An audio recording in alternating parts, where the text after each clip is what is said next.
Exatamente. Walter, antes de falarmos especificamente sobre o profissional do futuro, eu entendo que é importante nós criarmos um cenário para as pessoas entenderem onde nós estamos nessa corrente do tempo da tecnologia. Então, eu gostaria que você inicialmente falasse para a gente como você acredita que o trabalho será no futuro. Cria um cenário para a gente, por favor. Olha, eu diria para você que eu não gostaria de falar sobre o futuro, uma vez que o cenário já está acontecendo. Sim, Ou já é seja, realidade. no fundo, a gente está chamando esse momento de novo normal, mas na verdade não há um novo normal. O velho normal já era suficientemente anormal. Sim, Houve apenas uma aceleração das tendências, tá certo? sim, E talvez se a gente pudesse falar em termos de pessoas, em termos de gente, em termos de ser humano, o que está acontecendo agora é o que foi discutido lá atrás, muitos e muitos anos atrás, não é? Quando se discutia Nietzsche, o filósofo Nietzsche, sim, e se dizia o seguinte: Nietzsche dizia que haviam dois tipos de pessoas no mundo, as chamadas pessoas de moral aristocrata e as pessoas chamadas de moral escrava. Então ele certo. dizia que existiam esses dois tipos de pessoas no mundo. É claro que o termo moral escrava e moral aristocrata, eles foram cunhados quando o politicamente correto ainda não imperava, tá Sim, certo? sim, E talvez a gente pudesse chamar, vamos dizer assim, não de moral escrava e moral aristocrata, mas de moral de rebanho e moral dos senhores, se a sim, gente quisesse dar um outro nome mais politicamente correto. Mas o que ele dizia, basicamente, é que haviam dois tipos de pessoas. Uma pessoa que ele chama de moral dos senhores ou moral aristocrata era aquele profissional de qualquer área que tinha o que ele chama de uma ênfase endógena, ou seja, é aquela pessoa que introjeta a responsabilidade, introjeta os problemas e diz, deixa comigo. sim, Ou seja, parte do princípio que outras pessoas dependem dele e quando tiver um problema, a culpa é dele, ele assume a culpa e entende que a responsabilidade é dele, logo a culpa é dele. Ou seja, faz tudo na hora, enfrenta um problema, confronta o desafio, pensa grande e normalmente busca a superação todo dia. Ele quer ser amanhã melhor do que hoje. Então, esse é certo. um tipo de profissional. Existe um outro tipo de profissional, que é o profissional que ele chama de moral dos escravos ou moral de rebanho, que é exatamente quase que a antítese disso. Então, a moral escrava normalmente tem uma ênfase exógena, ou seja, ele projeta para fora qualquer responsabilidade, fica perguntando quem vai fazer, Sim, de quem é a culpa, não é? Nunca é dele. Então, normalmente tem uma visão dependente, espera que alguém diga a ele o que fazer, espera que alguém lhe dê ordens, é normalmente procrastinador, a culpa é sempre de alguém, ele aceita o que lhe passam e lamenta quando não gosta, ao invés de enfrentar ou confrontar. Ele pensa normalmente pequeno e não tem superação, e sim ressentimento. certo. Vive ressentido com tudo. E esses dois tipos de pessoas vivem e viveram entre nós o tempo inteiro. Então, vou dar um exemplo de pessoa com moral escrava e moral aristocrata. Uma pessoa que tem moral aristocrata ou dos senhores, quando ele chega atrasado para uma reunião e você pergunta para ele, escuta, você está atrasado. A resposta dele é assim, é verdade, peço desculpa, foi Certo. sem querer, tá certo? Já a moral do escrava, quando chega atrasado, você fala, escuta, você está atrasado. Ele fala assim, foi o ônibus. Sim, Sempre tem alguma coisa exterior a ele que é responsável por aquele fato. Então, certo. na moral dos senhores ou moral aristocrata, o sucesso é minha responsabilidade e o fracasso é minha culpa. Veja como ele assume responsabilidade. Na moral dos escravos, o sucesso é meu direito e o fracasso é minha sina. Então, quando você analisa esses dois tipos de profissionais, e veja, não é que um profissional é de alto escalão e outro é de baixo, não. Às vezes você tem profissionais com moral escrava no comando da empresa, e às vezes Verdade. nas funções mais subalternas e vice-versa. Então, quando alguém foi demitido, você reconhece imediatamente se ele é de moral escravo ou moral aristocrata, porque uma pessoa de moral aristocrata, quando você pergunta, escuta, você foi demitido, o que aconteceu? Ele responde, não me adaptei à cultura da empresa, eu não soube disputar o jogo corporativo. Eu acho que, no fundo, eu não alcancei as expectativas que a direção tinha sobre mim, me faltou o jogo de cintura, ser flexível, ou seja, ele assume que aquilo que aconteceu com ele é, no mínimo, corresponsabilidade dele. Não arruma desculpa. Já uma pessoa de moral escrava, você pergunta, escuta, você foi demitido? O que aconteceu? Ele fala, as pessoas tinham inveja de mim, meu chefe era um imbecil, as metas propostas eram impossíveis de alcançar, eles não sabem o que querem, você sempre tem uma coisa externa a ele. E por que eu falo desses dois?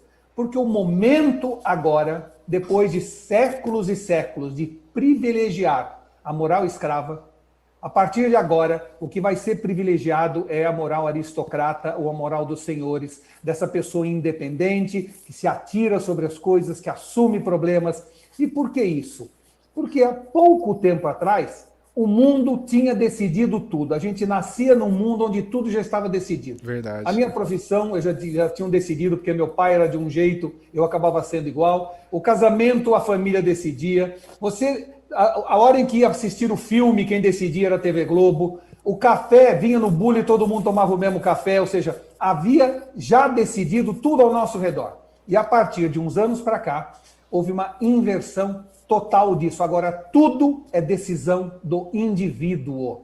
Seja a profissão, seja com quem você vai casar, seja que café você vai tomar. Hoje, com a Nespresso, você escolhe entre 120 tipos de café. Na Netflix, você que decide. O horário flexível faz com que você faça o seu horário. E o mundo está caminhando de maneira célere para privilegiar as pessoas de moral aristocrata, as pessoas que a gente diz são donas do seu destino. E daqui para frente, no mundo profissional, a visão é o seguinte: nós precisamos esculpir-nos a nós mesmos. Nós é que fazemos o nosso futuro, o que é um conceito absolutamente de moral aristocrata ou dos senhores e não de moral escrava. O problema todo é que para cada 10 pessoas de moral escrava, uma tem moral aristocrata. Infelizmente, no mundo é assim, porque sempre o privilégio foi: eu vou ser um funcionário público, vão decidir o que eu vou fazer, vão me dar as ordens, horário para chegar, horário para sair, e a escola já forma alguém com moral escrava. Verdade. Eu tenho que usar uniforme, tem horário de entrada e de saída, tem que fazer lição de casa, não pode falar na classe. Pensa que você vai moldando as pessoas a se sentirem mais confortáveis quanto mais as pessoas dizem para ela o que fazer. Sim. E hoje nós estamos entrando num momento de grau de liberdade excessiva ou extrema, aonde quem é dono do seu destino vai se sentir à vontade.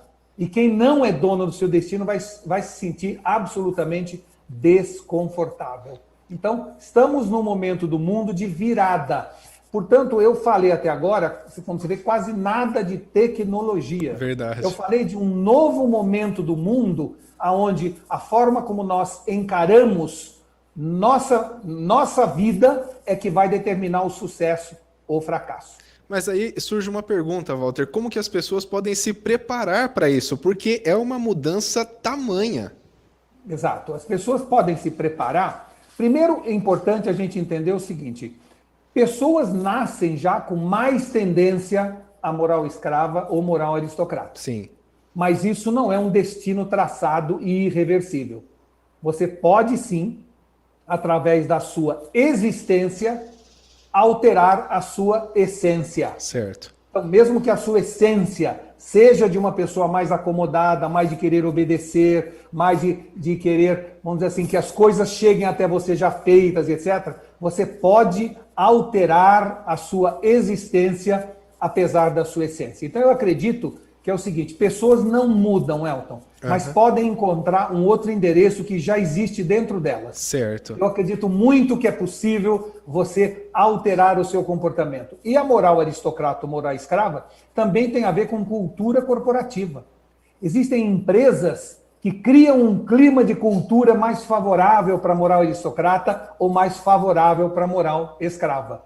Então, você tem, primeiro, como eu nasço; segundo, a minha existência inteira, que eu posso ir contra uma tendência ou aceitar a tendência; e terceiro, você tem a cultura corporativa das organizações, que incentiva mais um lado ou outro de cada um de nós. Você entrou num ponto interessante. Você falou que a pessoa precisa mudar, mas a própria empresa, ou as empresas também precisam fazer esse ajuste. Como que a empresa ela pode formar profissionais do futuro, já começar a trabalhar isso?